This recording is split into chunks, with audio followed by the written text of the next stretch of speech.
नमस्कार।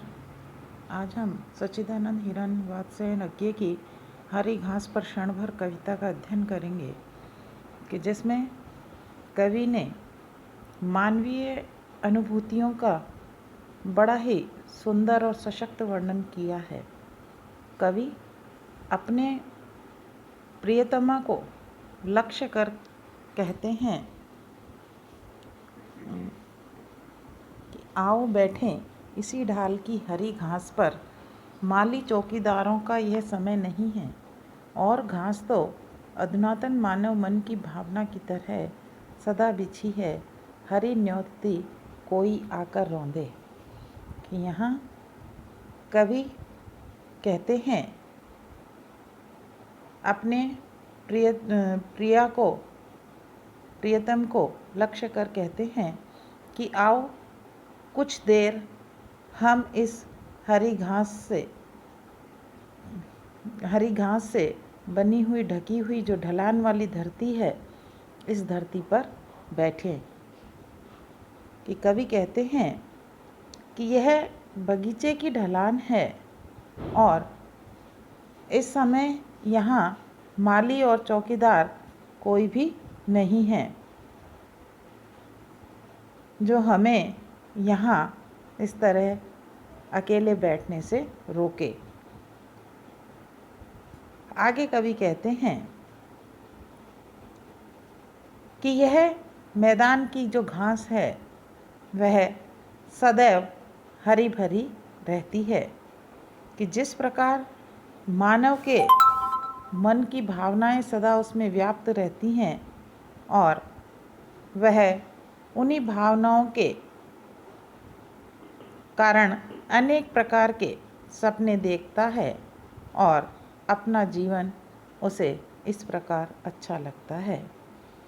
कि यह वही स्थिति इस हरी घास की है कि यहाँ लोग जो हैं बड़े ही प्रेम से अपने पैरों से यहाँ आते हैं, बैठते हैं और अपने पैरों से इस हरी घास को रौंदते रहते हैं। कि यहाँ कवि ने मनुष्य की जो भावुकता है उसके विषय में बतलाया है। आगे कवि कहते हैं, आओ बैठो तनिक और सटकर की हमारे बीच, स्नेह भर का व्यवधान रहे, बस नहीं दरारें सभ्य शिष्ट जीवन की। कि आगे कवि कहते हैं कि इस हरी घास पर क्षण भर के लिए कुछ सटकर बैठ जाएं और हमारे बीच में किसी भी प्रकार से जो प्रेम है, प्रेम का व्यवधान न रहे। कि वैसे ही सभ्य जीवन में विचारों में भिन्नता होते हुए भी मन में दरारें नहीं होती, उसी प्रकार हमें भी इस स्थान पर इसी तरह सटकर बैठना चाहिए ताकि दूसरे जो लोग हैं उन्हें हमारे इस आचरण से, कि हमारे बीच जो प्रेम है उस प्रेम भाव में किसी प्रकार की कोई कमी दिखलाई न पड़े। कि यहाँ कवि ने जो मनुष्य की दिखावे की जो प्रवृत्ति है उसकी ओर संकेत किया है। आगे कवि कहते हैं कि चाहे बोलो चाहे धीरे धीरे बोलो, स्वगत गुनगुनाओ चाहे चुप रह जाओ, हो प्रकृतिस्थ तनोमत कटी छटी उस बाढ़ सरीखी, नमो खुल खिलो सहज मिलो, अंतः स्मित अंतः संयत हरी घास से। कि आगे कवि कहते हैं कि कवि कहते हैं कि हम सब क्षण भर के लिए इस हरी घास पर एक साथ बैठ जाएं और आपस में बातचीत करें, चाहे तेज स्वर में बोलें या धीरे धीरे बोलें, चाहे अपने आप से ही बातें करते हुए मंद मंद गुनगुनाएं, धीरे धीरे गुनगुनाएं या एकदम चुप हो जाएं, चुप रह जाएं।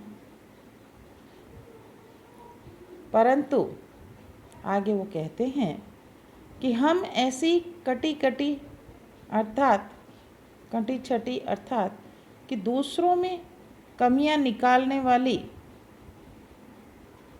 जो बातें हैं वह बातें नहीं करें। हम कटी छटी बाड़ की तरह आपस में नहीं कटे। जब भी हम मिलें एक दूसरे का अभिवादन करते हुए खुलकर और सहज भाव से आपस में मिलें, बातें करें और हरी घास की तरह खुलकर अपने हृदय के भावों को प्रकट करें। कि यहाँ कवि ने मनुष्य को